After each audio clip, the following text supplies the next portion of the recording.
बिस्मिल्लाहिर्रहमानिर्रहीम अस्सलामुअलैकुम। मैं हूँ आसफ़ा। वेलकम है आपका माय फूड फैक्ट पर। कैसे हैं आप सब? अल्लाह पाक से दुआ है कि आपको अपने प्यारों के साथ खुश और आबाद रखे और आप पर अपनी रहमत का साया बनाए रखे, आमीन। तो आज मैं आपसे पापड़ी की ऐसी रेसिपी शेयर करूँगी जो कि बहुत ही क्रिस्पी बनेगी। बहुत ही आसान रेसिपी है, रमज़ान मुबारक में बनाकर पहले से आप रख सकते हैं।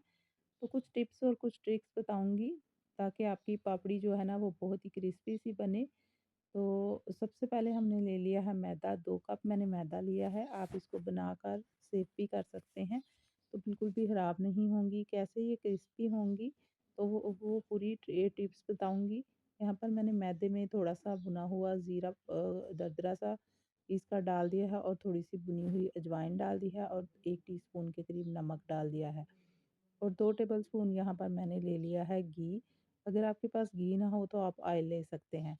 सबसे पहले इन चीज़ों को डाल के आपने हाथों की मदद से इस तरह इसको मसलना है, ताकि जितना भी हमने घी या ऑयल इसमें ऐड किया है और मसाले डाले हैं, वो सारे अच्छी तरह से इसमें मिक्स हो जाएँ और घी जो है ना वो जो मैदा है ना हमारा, वो बिल्कुल इस तरह भुरभुरा सा हो जाए। तो अब देखिए मैंने हाथों की मदद से मसल-मसल कर ना इस मैदे को मिक्स कर लिया है घी के अंदर। तो अब मुट्ठी सी बन रही है, तो अब आपका ये जो मैदा है ना गूँदने के लिए तैयार है। अब आपने इसको पानी ले लेना है, नॉर्मल वाटर ले लें या फिर हल्का गुनगुना पानी ले लें। आपने इसको गूँध लेना है, हल्के-हल्के हाथ से गूँधना है और थोड़ी सख्त डो होनी चाहिए। तो हाथों की मदद से आपने इसको मसल-मसल कर गूँध लेना है। तो अब इसको मैं तकरीबन 15 मिनट के लिए ऐसे ही इसको छोड़ दूँगी, उसके बाद फिर मैं एक दफ़ा से फिर गूँध लूँगी। 15 मिनट इसको रेस्ट देंगे, ये बिल्कुल रेडी हो जाएगा।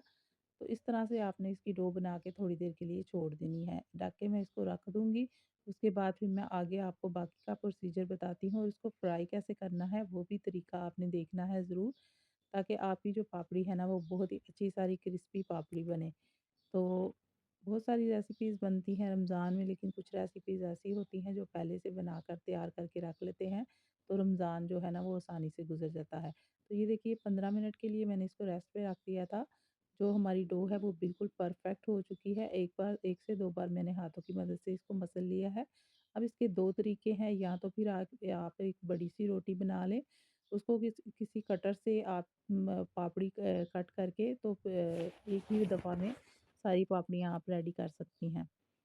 तो दूसरा तरीका ये है कि बिल्कुल छोटे-छोटे से आप पेड़े बना लें और उसको आप बेल लें और बेल के फिर इस तरह से आप पापड़ियाँ तैयार कर सकते हैं। तो मैं भी अभी सारे पेड़े जो इसके हैं वो रेडी कर लेती हूँ। इसकी कोई ज़रूरी नहीं होती कि इसकी गोल ही रोटी बने, कैसी भी बने, ये पापड़ियाँ हमने तोड़कर ही चाट पर डालनी होती हैं। तो फिर भी मैंने छोटे-छोटे से पेड़े बना लिए हैं। अब हल्का-हल्का सा मैं इनको बेल लूँगी और फिर मैं आगे इसको फ्राई करने का तरीका भी आपसे शेयर करती हूँ। तो यहाँ पर मैं सारी पापड़ियाँ जो है ना वो रेडी करके रख लूँगी। बहुत मोटी भी नहीं आपने बेलनी और बहुत बारीक भी नहीं करनी। तो आप देख रहे हैं इसका साइज़। तो आप अपनी आसानी के लिए इसको एक ही बड़ा-सा पेड़ा भी बना सकते हैं। आप फ़ोर्क की मदद से इसको इसमें लगा लेंगे निशान, क्योंकि अगर हम फ़ोर्क की मदद से इसको नहीं करेंगे, तो फिर जो पापड़ी है ना फ्राई करते टाइम हमारी पूड़ी की तरह फूल जाएगी। तो इस तरह से किया होगा तो फिर ये फूलेगी नहीं, बल्कि ये अच्छे से फ्राई होगी। तो यहाँ पर मैंने सारी ही जो पेड़े बना कर रखे थे ना सारी ही बेल बेल लूँगी और बेलने के बाद फिर मैं इकट्ठे ही इनको फ्राई कर लूँगी। तो मैंने सारी रेडी कर ली हैं। अब ऑयल को मैंने पहले से हल्का गर्म करने के लिए रखा हुआ है। ऑयल जो है ना वो हमारा बहुत ज़्यादा गर्म नहीं होना चाहिए। इसमें मैंने थोड़ा-सा पीस डाल के चेक कर लिया है। अगर बहुत ज़्यादा गर्म होगा तो जैसे ही हम इसमें पापड़ी डालेंगे वो अच्छी सी क्रिस्पी तो हो जाएगी, लेकिन थोड़ी देर के बाद आपकी पापड़ियाँ जो हैं वो नरम हो जाएँगी और इस तरह नहीं होना चाहिए। ऑयल आपका हल्की आँच पर आपने गर्म करना है, लो मीडियम पर। और इसी तरह फिर हल्की आंच पर आपने इसमें पापड़ी डाल देनी है। 7 से 8 मिनट आपने इसको ज़रूर फ्राई करना है। अगर इस तरह करेंगे तो आपकी पापड़ियाँ जो हैं देर तक क्रिस्पी रहेंगी और बिल्कुल भी ख़राब नहीं होंगी। तो जो नरम पड़ जाती हैं वो भी नहीं होंगी। ऑयल भी आपका साफ़-सुथरा सा होना चाहिए। तो यहाँ पर ये जो पापड़ियाँ ना मैंने अभी डाल दी हैं और पहले मैंने इनको बिल्कुल भी नहीं हिलाया। अब थोड़ी देर बाद उलटे-पलटे हुए इनको हम जो है ना फ्राई कर लेंगे 7 से 8 मिनट। तो ये बहुत ही मज़े की क्रिस्पी सी पापड़ियाँ तैयार होंगी और देर तक जब तक आप इनको सेव करना चाहेंगे, ये बिल्कुल क्रिस्पी ही रहेंगी।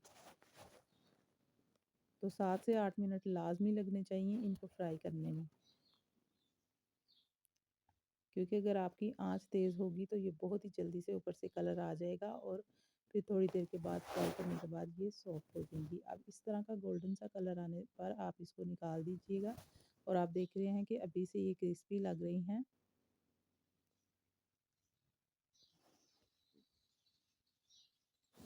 तो इसी तरह से बाकी भी सारी मैं फ्राई करके निकाल लेती हूँ और फिर मैं आपको दिखाती हूँ।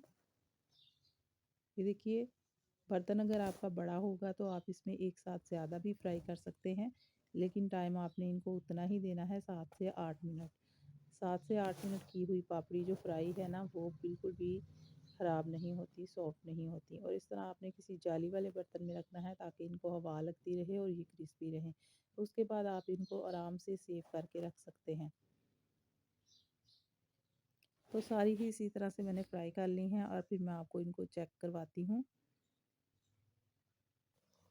तो हमारी सारी पापड़ियाँ रेडी हो चुकी हैं। यहाँ देखिए, ये देखिए फ्राई करने के बाद अच्छी मज़े की क्रिस्पी हो गई हैं और कलर भी बहुत ही प्यारा सा आया है। तो इसको आप सेव करके रख सकते हैं, अपने ज़िप-लॉक बैग में रख दीजिए। तो ये बिल्कुल भी ख़राब नहीं होंगी, बहुत देर तक ताज़ा ही रहती हैं। तो यहाँ पर चाट के ऊपर सर्व करके आप इसको रमज़ानुल मुबारक में पापड़ी चाट का मज़ा उठा सकते हैं। वीडियो अगर आपको अच्छी लगी है, लाइक शेयर कर दीजिए। चैनल पर न्यू है, सब्सक्राइब कर दीजिए। इंशाल्लाह फिर मिलेंगे एक अच्छी सी मज़ेदार न्यू रेसिपी के साथ। अल्लाह हाफ़िज़।